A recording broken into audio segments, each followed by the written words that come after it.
اعوذ باللہ من الشیطان الرجیم بسم اللہ الرحمن الرحیم۔ پیارے بچوں، السلام علیکم ورحمۃ اللہ وبرکاتہ۔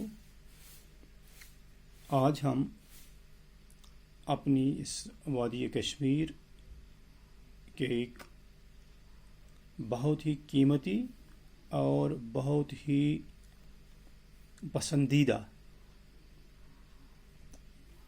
چیز کے بارے میں پڑھنے جا رہے ہیں۔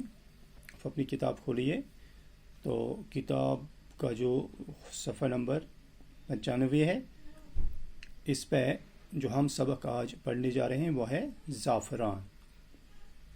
تو کتاب پڑھنے سے پہلے میں تھوڑا بہت آپ کو زعفران کے متعلق بتا دوں گا۔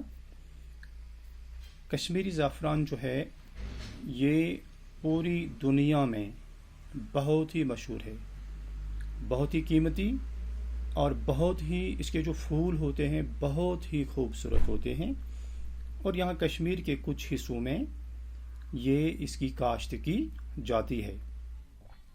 کہتے ہیں کہ پوری دنیا میں جب دیکھیں گے تو کشمیری زعفران کا مقابلہ کہیں کا زعفران بھی نہیں کر سکتا ہے۔ گو کہ آج کچھ خود غرض عنصر جو ہیں، خود غرض لوگ جو ہیں، بیوپاری جو ہیں، وہ ملاوٹی زعفران جو کہ دوسری ریاستوں پنجاب وغیرہ سے آتا ہے اس کو کشمیری نام دے کر بیچتے ہیں، لیکن ذائقے میں اور اس کی جو وہ بو ہے، خوشبو ہے، اس کے اعتبار سے کشمیری زعفران سینکڑوں قسم کے زعفرانوں میں سے پہچانا جا سکتا ہے، الگ کیا جا سکتا ہے، اور اسی زعفران کے متعلق ہمیں آج اس سبق میں پڑھنا ہے۔ مشہور شاعر کالی داس نے اپنی کتابوں میں زعفران کے کھیتوں کے حسن کی جا بجا تعریف کی ہے۔ یہاں کا ایک مشہور شاعر جس کا نام کالی داس اور جس نے کئی ڈرامے بھی لکھے ہیں، کالی داس تھا۔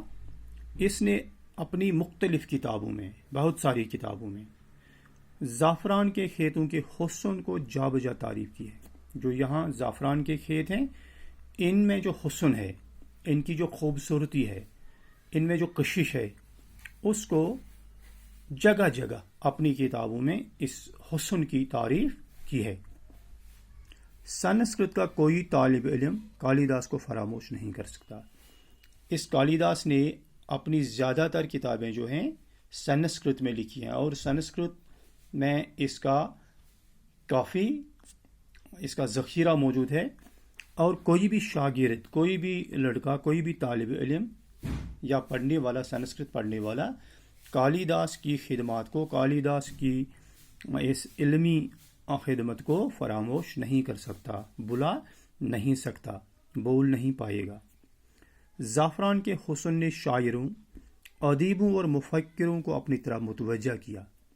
جو یہ زعفران ہے، اس کا جو حسن ہے، اس کے پھولوں میں جو کشش ہے، اس نے مختلف لوگوں کو اپنے جانب متوجہ کیا ہے، مدعو کیا ہے، اپنے جانب توجہ دینے پر مجبور کیا ہے، چاہے شاعر لوگ ہوں، ادیب ہوں، مفکر ہوں۔ یہ سارے لوگ اس زعفران کی حسن کی وجہ سے، ان پھولوں کے حسن کی وجہ سے اس کی طرف متوجہ ہوئے ہیں۔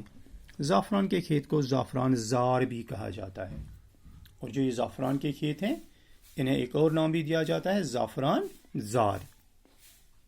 اس کے معنی لغت میں یہ لکھتے ہیں، اور لغت میں اس کے معنی کیا ہیں؟ زعفران زار کے وہ مقام جہاں دور تک زرد پھول ہوں، ایک ایسی جگہ جہاں دور دور تک زرد پھول ہوں، یا زرد فصل کھڑی ہو، یا ایک ایسی فصل جس کا رنگ زرد ہو، کھڑی ہو۔ دوسرے معنی یہ بھی لکھتے ہیں، وہ جگہ جہاں پہنچ کر انسان کو بہت ہنسی آتی ہے، ایک ایسی جگہ، کہیں کہیں ایسے اس کے معنی یہ بھی لیے جاتے ہیں کہ یہ ایک ایسی جگہ جہاں پر آدمی کی، ایک انسان کی مسکراہٹ خود بخود اس کے ہونٹوں سے چھلکتی ہے۔ آپ نے غور کیا ہوگا، جب آدمی کوئی کہیں پہ زیادہ خوشی محسوس کرتا ہے، اسے کوئی ایسی چیز ملے جو اس کی پسندیدہ ہو تو خود بخود اس کے ہونٹوں سے ایک دل فریب مسکراہٹ پیدا ہو جاتی ہے، اور یہی حال زعفران کے کھیتوں میں پہنچ کر ایک آدمی کا ہو جاتا ہے۔ ہنسی مشہور ہے کہ زعفران کے کھیت میں پہنچ کر انسان کی خود بخود ہنسی آنے لگتی ہے۔ کہتے ہیں مفکر اور جو باقی لوگ ہیں وہ کہتے ہیں کہ جب کوئی آدمی زعفران کے کھیتوں میں پہنچ جاتا ہے اور انہیں تھوڑا غور سے دیکھنے کی کوشش کرتا ہے تو خود بخود اس کے ہونٹوں پر ہنسی آ جاتی ہے۔ کشمیر میں زعفران زار کو مذاق ہنسی کے محفل کے لیے بھی استعمال کرتے ہیں۔ آپ نے سنا ہوگا کہ ریڈیو کشمیر سری نگر پر ایک پروگرام ہوا کرتا تھا جسے زعفران زار کہتے تھے۔ زعفران زار، اس میں وہ بہت مزاحیہ پروگرام ہوتا تھا اور اس میں کافی ایسی باتیں ہوتی تھی جن سے دوسرے لوگ محظوظ ہو جاتے تھے، ہنسی کی محفل ہو جاتی تھی۔ تو یہاں کشمیر میں زعفران زار کو ہنسی مذاق کی محفل کے لیے بھی استعمال کرتے ہیں، اور یہاں پر یہ زعفران زار کا لفظ جو ہے اس ایسی محفلوں کے لیے بھی استعمال کیا جاتا ہے۔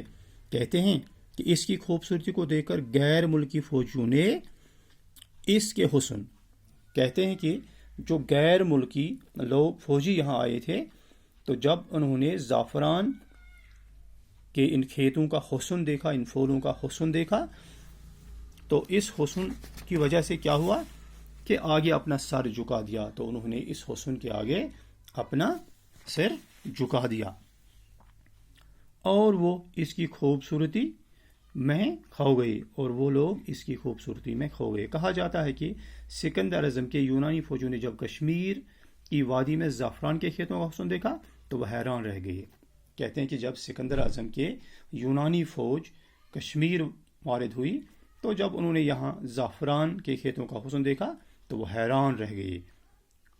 وہ خوبصورت پھولوں میں اپنی فوجی فرائض بھول بیٹھے، اور جو ان کے فوجی فرائض تھے، ان کی جو ڈیوٹی تھی، جو ان کے فرائض جس کام کے لیے وہ بھیجے گئے تھے، وہ کام بھول گئے، اور زعفران کے پھول کی خوبصورت رنگوں میں فطرت کی انگڑائی دیکھنے لگے، اور اس میں جو خوبصورت پھول زعفران کے تھے، ان پھولوں کی اس رنگت میں، اس میں جو انہیں فطری قدرتی وہ حسن ملا تو اس میں وہ کھو گئے۔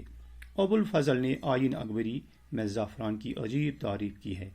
ابوالفضل آئین اکبری جو اس نے لکھی ہے، اکبر کے دور کی ایک مشہور کتاب، اس میں بھی اس نے اس زعفران کے کھیتوں، زعفران کے پھولوں کی تعریف کی ہے۔ تو کل ہم آگے دیکھیں گے اسی زعفران کے متعلق۔ شکریہ۔